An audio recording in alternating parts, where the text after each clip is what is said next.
Just a little over a week ago, I was awoken at 7 in the morning by a startling phone call from my mother.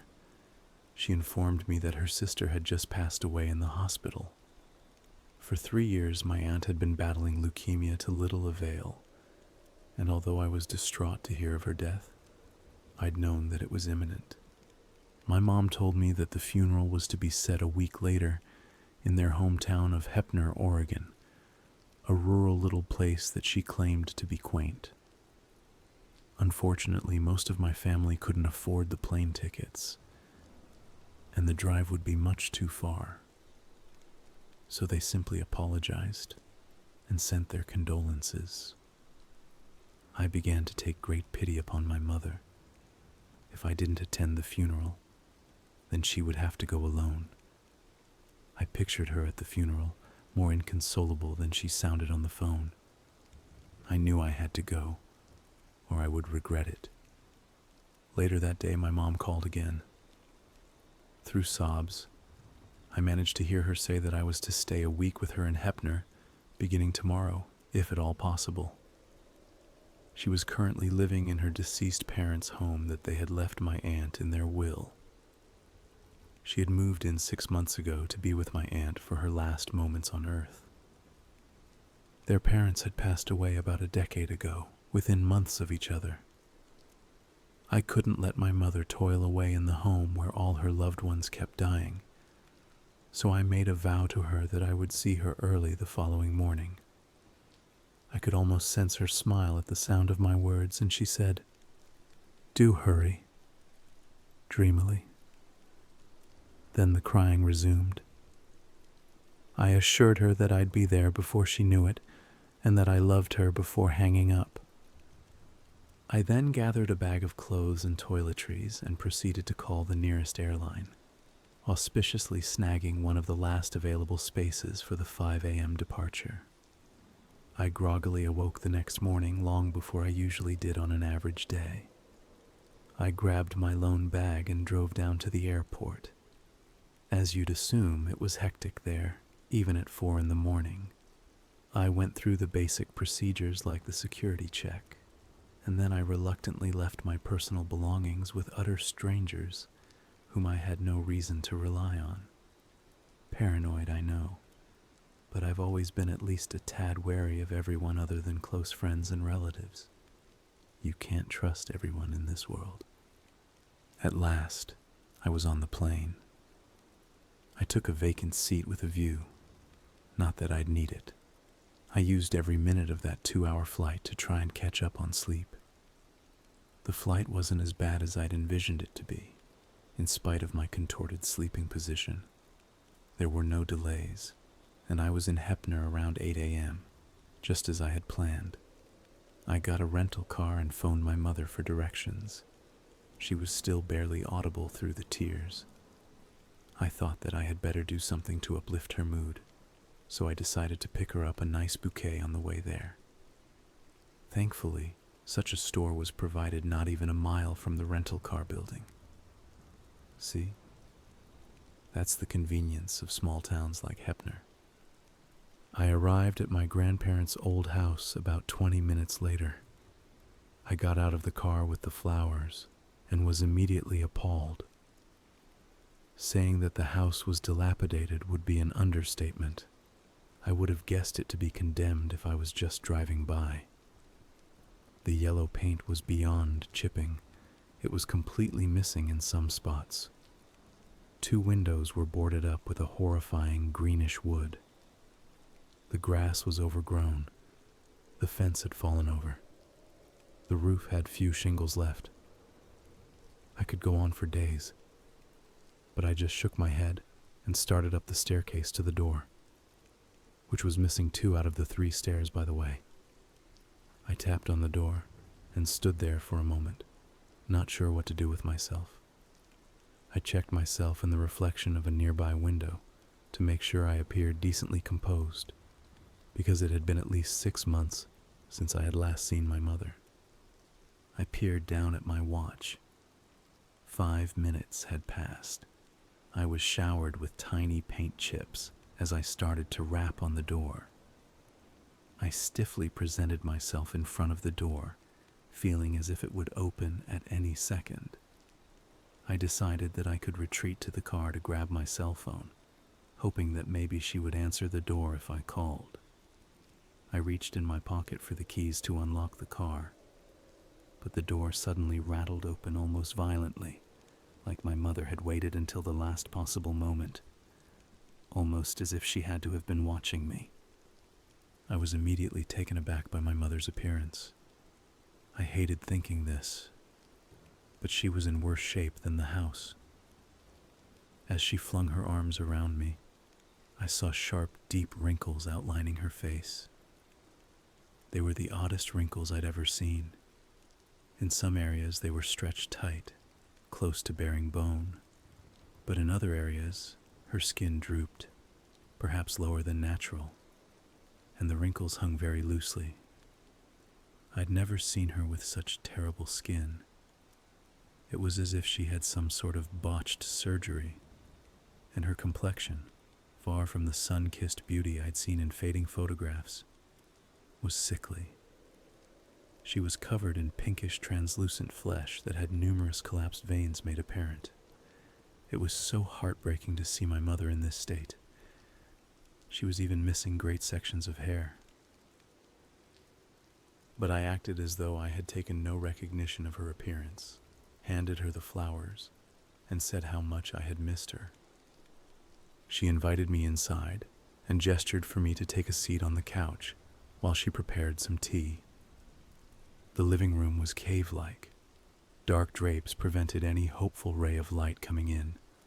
Not only was the floor covered in a spectrum of dark stains on the worn chestnut wood, but the dirt on top of it formed a layer of earth, almost.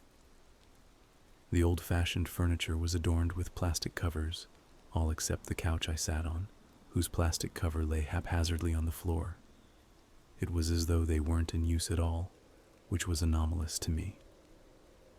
I don't intend to come off as disrespectful at all, but my mother simply did not live like this. She always kept the house pristine, and I'd known her to be this way my entire life. I'd normally expect a mere image of a place like this to horrify her into utter despair, if not blind her. If she had been living here for 6 months, why was the house in such a bad condition? Giving my best attempt to set everything aside, I suddenly felt the presence of something horrendous. It was a terrible smell, a combination of rotting and burning. I was just confounded. None of this made sense. I went to look for the source of the smell, flipping the couch cushions, looking under the coffee table, then "Tea is ready, Evan," my mother called from the kitchen. Slightly bemused, I followed the sound of her voice, having never been in the house before. The awful smell subsided in the kitchen, but only to a degree. My tenuous mother, hands trembling, handed me a dirty teacup, and I had nothing to do but politely accept. "Thanks for the flowers, they're gorgeous," she gushed. "Oh, no problem, I really wanted to get them for you," I replied. In response, she smiled and drank a sip from her teacup. "So, Mom," I began, somewhat apprehensive, "I noticed that it's a little dirty around here. I know you've been stressed, so I could clean if you want me to." She gave me a blank look.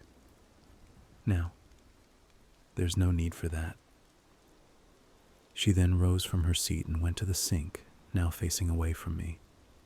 Her weak hands clumsily shuffled an assortment of random bottles and cups. Are you sure? I really don't mind at all," and she turned to me. "I insist, there's just no need," she stubbornly said with wide eyes, dropping one of the bottles she held. It rolled towards me, and the cap fell off. Immediately, a sweet-smelling bright green liquid drenched the floor. I picked up the bottle for her and went to hand it to her, catching a glimpse of the label. "Engine coolant." "Mom, why's there antifreeze in your kitchen?" I asked, increasingly perplexed by the moment. She took the still dripping bottle, bought it for the car, of course, but I haven't gotten around to using it. If you really want to help, you could do that for me." She placed it next to a blue container that I assumed to be motor oil from the design of the label. The other containers either didn't have a label or were facing the opposite way. Sure," I said, retracing my memory to any other times before that my mother had acted so eccentric. Nothing memorable came to mind. "Well, thanks. How is your tea, Evan?" I admit it's probably not the best this time around. I had to use a different brand of tea bags. My eyes darted down at the untouched cup. Little particles, which I assumed were flakes of tea leaves from a split bag, were floating around. I took a tiny sip and felt the gritty substance against my tongue. "No, Mom. It's actually really good. I like it." I pretended to take another sip, but I actually just spit my first sip back into the cup. Well, that's good," she responded very vaguely. "So when exactly is the funeral?" I asked, trying to sound offhanded yet sympathetic. 6 days from today," she said a bit shortly. "Oh, okay, Mom." My intuition told me that my mother was about to tear up, but oddly she didn't. Maybe she was just trying to hold it together now that she was in front of me. But all I could hope was that she would be back to a healthier state as soon as she could be. "Hey, Mom, would you mind if I took a shower? I'm sorry, but somehow I forgot to get one before the flight." "Oh, sure, go ahead," she said and pointed upwards. I presumed that she was referring to the staircase, but she could not be any more ambiguous. I went back into the living room and found a staircase a few feet away from the unfortunately aromatic couch I had just sat on. As I climbed the stairs, I felt as though the wood was about to give way, because it was just so flexible. At the top of the stairs, I was immersed in total darkness. I scanned the narrow hallway for a light switch. As soon as I found one, a dim light bulb close by flickered. The walls around me were covered wholly in handprints of blood that coated prominent scratch marks everywhere I looked. The deep indentations wore away the paneling, going inches and inches into the wood. I took a step back, stunned. But this sight could almost be disregarded and forgotten after what I saw at the end of the hallway. It was the most unnerving thing I had ever had the misfortune to lay eyes on. One could say it resembled a human, although its flesh was ripped off obscenely, crimson muscles bearing and practically pounding, in what seemed to be the worst agonizing pain. With the little skin that still clung to it, there were cuts everywhere that seemed to be from a sharp-clawed animal. The marks on the creature left inflamed wounds far, far into the muscle, revealing bone at some angles. Its hair appeared to be yanked out, which left purplish scars behind. What was most disturbing were its eyes. It rubbed at its eyes, despite the fact that they had already been hollowed out. A bizarre thought struck me. I thought that the creature had to have clawed its own eyes out. It had to have, after seeing its own hideous, gruesomely disfigured body. As if the sight alone brought unhinging agony. All of my thoughts seemed to happen at once. My heart felt like it was struggling to escape my body, as if it was trying to stop the utterly traumatized feeling I had. But I believe, moments later, my heart realized it simply couldn't do it.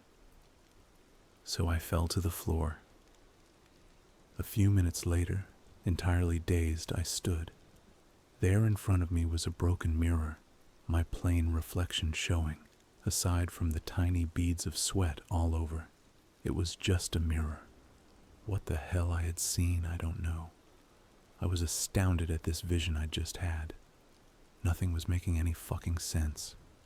I could only conclude that my high anxiety was fabricating things out of thin air, that I wasn't in the right state of mind. gathering myself back together. I spun around as the lights gave a feeble flicker lasting a millisecond, but the walls no longer bore the scratches or blood. In fact, there were no signs of the walls having any indentations or stains at all. I took in the old paneling for a good moment, assuring myself that this is reality. I forced myself to shrug it off. I had a panic attack due to stress. Plus, I had barely slept. Going back to my original motive, to take a shower, I saw 3 doors in the hallway. I took a wild guess and grabbed the rusted doorknob of the middle door. I had guessed right. It was the bathroom, which was also ill-maintained. I could tell that it had once been a sterile-looking white room. There wasn't a single window, but it was eerily bright, almost fluorescent. The white tiles on the floors and walls were tracked in dried mud. The small mirror over the sink was so grimy that I saw no reflection, and I was partially grateful for this. Unceasingly bewildered, I moved to the shower, which had no curtain. I quickly undressed and left my clothes in a bundle on top of the cleanest tile. I adjusted the rusty hot and cold knobs on the shower, attempting to find a nice balance, but no matter what I did, it was always scalding hot. While in the shower, I tried to sort out my mother's unusual behaviors and why she lived in this savage-like house. I accounted it to her stress. Surely she was in no condition to clean, and of course the death of another beloved family member would alter someone emotionally. I actually wondered if my aunt's death had triggered my mother to become senile, but I promptly dismissed that thought. I knew that age was very cruel, leaving you to watch everyone you had ever known fall to the hand of death. She was just reacting the best she could to the situation, albeit that she needed more help than she could admit to. As I switched off the water, I could have sworn that I saw an odd glimpse in the corner of my eye. It was a person, crouched and shaking madly. It caused a stitch in my heart once again, but I looked around in every direction to see mud. I knew I had not let my guard down yet from having that mini panic attack in the hallway, no matter how hard I was trying. The thoughts wouldn't leave my head, and the images were now ingrained in my mind. I was a bundle of nerves, one half of my brain descending into hell, while the other half did all it could to placate me. I jumped at a knock on the door, but I eased up when I heard that it was just my mother. Of course it was just my mother. Shit, I mumbled to myself, acknowledging that I really needed to relax. Evan? I just realized that there weren't any towels in there, she called. I opened the door just wide enough to grab the towel she held out. As she passed it to me, I noticed that her nails were manicured, long and a bit pointed at the edges. I hadn't seen her with her nails done in years. It struck me as strange that she would have the time to get a manicure or take the care to do one herself, but had abandoned maintaining the house, something she had always taken pride in. Shouldn't taking care of yourself coincide with taking care of where you live? I knew it was such a simple detail, but I didn't get it. Thanks, Mom, I called back as the door closed. I looked down at the towel in my hand. It was a vibrant red. It was really refreshing to see at least one thing this clean and bright in the house. As I dried myself off, I saw a small corner of the towel that was white. It kind of looked like a bit of bleach, but wasn't really orange. I wrapped the towel around me and picked up my crumpled suit, going back into the hallway. I was yet again caught off guard when I saw my mother. Hadn't she left when she gave me the towel a few moments ago? You almost gave me a heart attack. I gave a weak laugh. That's your room right there. She pointed to the door that was nearest to the stairs and to the left of the bathroom. I focused my attention back on her. Her gaze on me did not falter. Then she said, "Please don't go in my room, honey. An old lady such as myself needs a nap every here and then." I gave her a faint smile. "Oh, stop," I said as we each went off to our separate rooms. I opened the door to my room, which was cleaner than the rest of the house, although quite bland. Thick brown drapes yet again hid all the daylight from this room. I pushed them aside, and to my dismay, saw an even more basic, torpid street below, the street to the left of the house. There was nothing. No cars, no people, no clouds, not even a leaf blowing in the wind. Absolutely nothing. Nothing hopeful or reminiscent of daily ordinary life to relieve me of my gut-wrenching, anxiety-addled feelings. I sat down on the brown bedspread that smelled of mothballs. At least it didn't reek of whatever was downstairs. I looked down at the floor and saw my bag. I was happy that my mother was considerate enough to bring it in for me. How nice of her to do that. Finally, one positive thing from this day. I lay down on the bed and yawned. I was more tired than I realized and attributed my strange thoughts to this. Sleep deprivation is definitely nothing to fuck with. I closed my eyes. Perhaps I could use a nice nap too. I could awake well rested and spend some actual time with my mother. I thought of taking her out to dinner, away from this atrocity of a house. I drifted off further and further, emptying all thoughts from my mind. But one had managed to float back. I left the rental car keys in my suit pocket, which had been with me the whole time. I awoke in the middle of the night. I got up as soon as I caught sight of a faded dark flash. I squinted, and in the very back corner, I saw a wrinkled face with beady eyes, her long fingernails outstretched towards me. My mother advanced towards me, taking small steps, but each one thudded against the floor and reverberated against the wall. It mimicked a heartbeat. I closed my eyes, shaking in a cold sweat. The heartbeat she simulated was becoming slower and slower, but at last she had reached her destination. She leaned down next to me and stared intently into my eyes. Her thick, long claws tore into my cheek, scraping the bone. This was so surreal. My mother couldn't have done this to me, never. And so I thought again when I awoke a second time.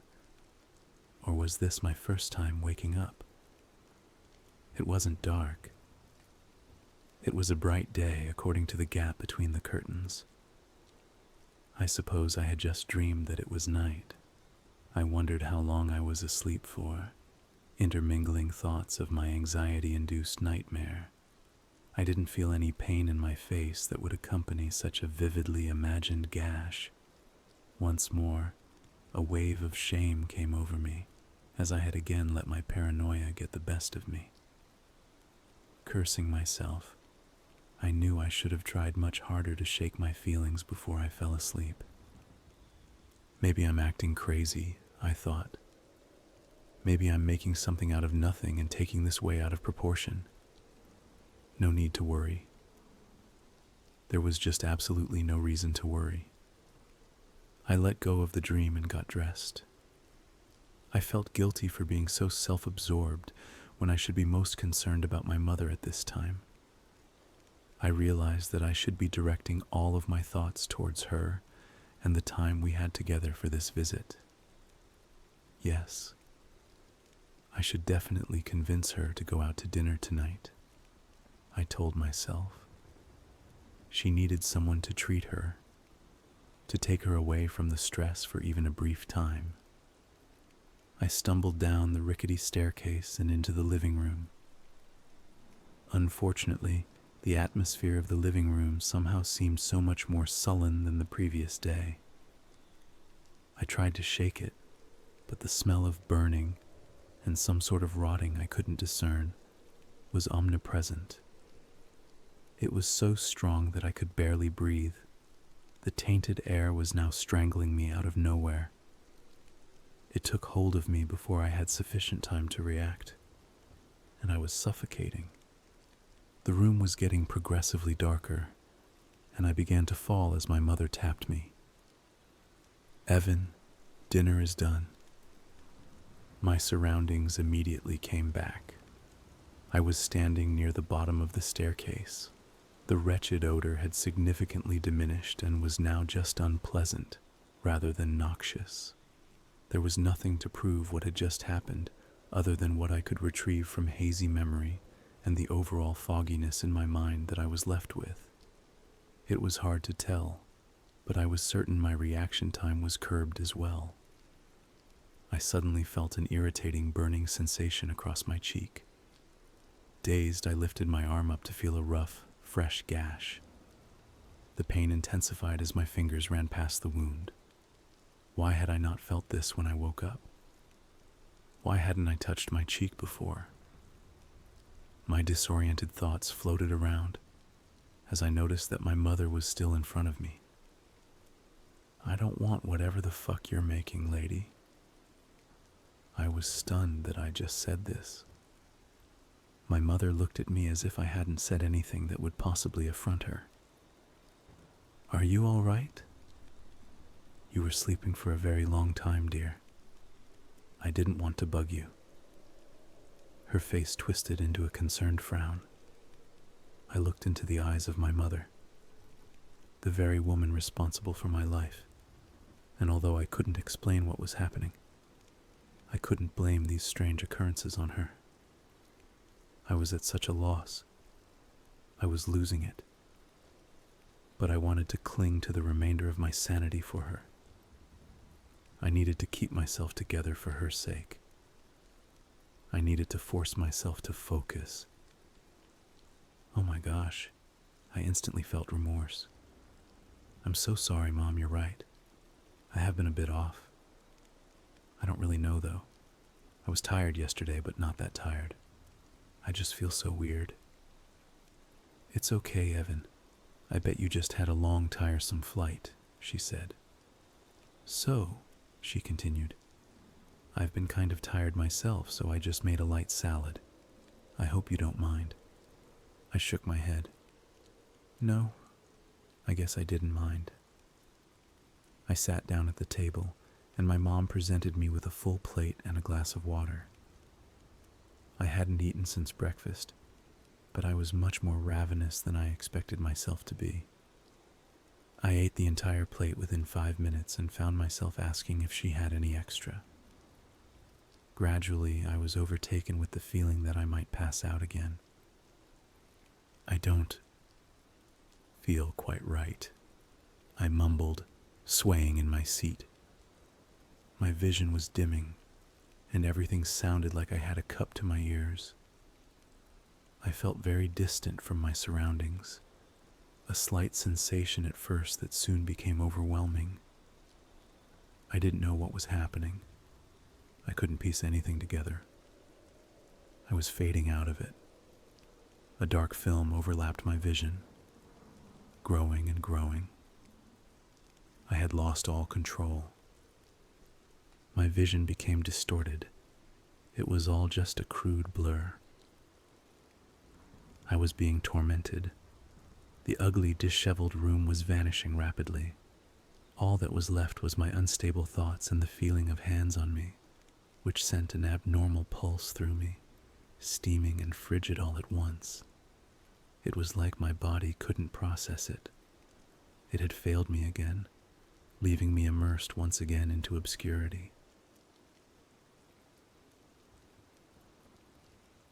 Some odd hours later, I came back into a groggy consciousness.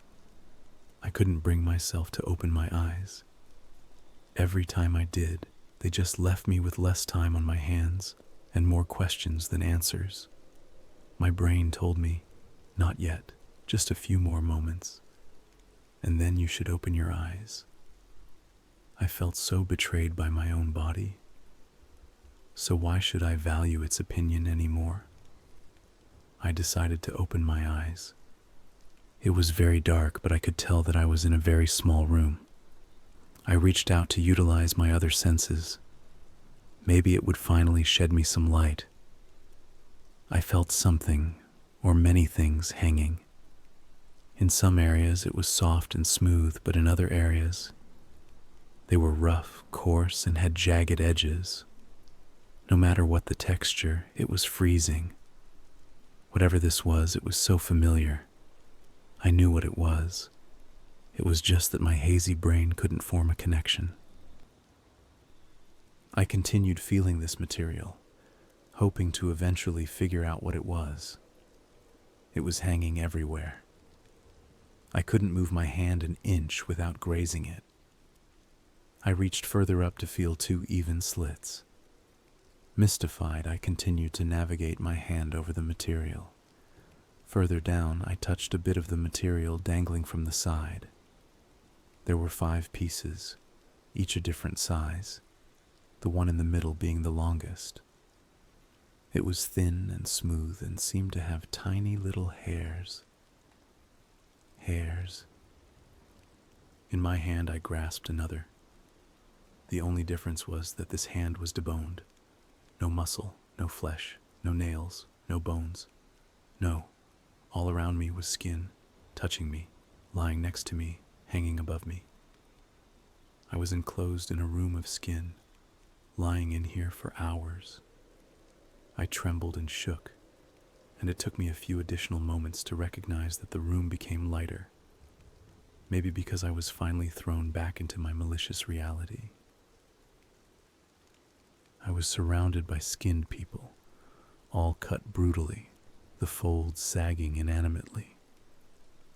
But only for a moment. They detached themselves from the hook as I began to howl, heart thumping unbearably. The holes where their mouths once had been were hanging in a gap of horror, their eyebrows raised in alarm. A wave of heat washed over me. I was breathing so heavily, shaking so aggressively. Then the skinned people grabbed me. It was so surreal, almost impossible to visually comprehend. They weren't strong. In actuality, they were delicate and frail. It didn't feel like I was being touched. I could sense them, but their layer of skin was so thin that I hardly felt them at all. The skinned people opened the door of what I now knew was a closet. I shook uncontrollably and shrieked hysterically. I was so uncertain of what was real and what was not at this point. I saw my mother in the distance, giving a flashy smirk as her skin began to peel off of her. She even tore portions of it off herself, all while holding her gleaming grin.